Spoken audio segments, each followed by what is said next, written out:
आवाज मानदेशाचा। म्हसवड हद्दीतील मानदेश फार्मसी कॉलेजच्या गट क्रमांकातील जागेतून अवैधरित्या मुरुम उपसा करून त्याची विक्रीसाठी वाहतूक केली जात असल्याचा प्रकार उघडकीस आल्यानं परिसरामध्ये एकच खळबळ उडाली आहे।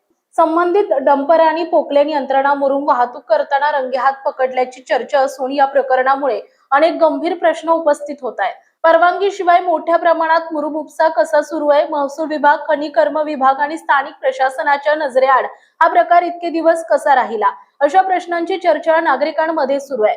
विशेष म्हणजे याच वाहनांवर सुमारे महिनाभरापूर्वी राजेवाडी तलावातून कथित अनधिकृत गाळ उपसा करताना कारवाई झाल्याची माहिती समोर येते। त्या प्रकरणातील कायदेशीर प्रक्रिया सुरू असतानाही पुन्हा त्याच वाहनांचा अवैध उत्खननासाठी वापर होत असल्याचा आरोप होतोय।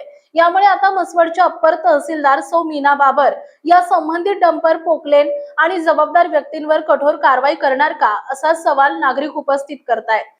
तसेच वारंवार अशा घटना घडत असताना संबंधितांना नेमके कोणाचे पाठबळ मिळत आहे याचीही चौकशी होणं आवश्यक असल्याची मागणी होत आहे। स्थानिक नागरिकांच्या मते अवैध उत्खननामुळे पर्यावरणाचं नुकसान होत असून शासनाच्या महसूललाही फटका बसतोय।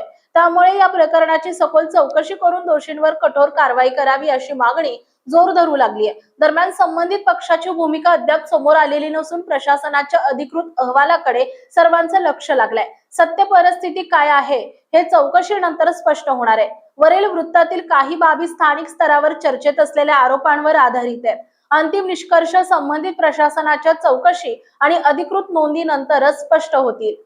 मानसोफेर न्यूज संपादक बापूसाहेब मिसाळ, वरकुटे, मलवडी। आपल्या जिल्ह्यातील तालुक्यातील लेटेस्ट बातम्या पाहण्यासाठी आजच मानसोफेर न्यूज चॅनलला YouTube वर सबस्क्राईब करा आणि बेल आयकॉन प्रेस करा।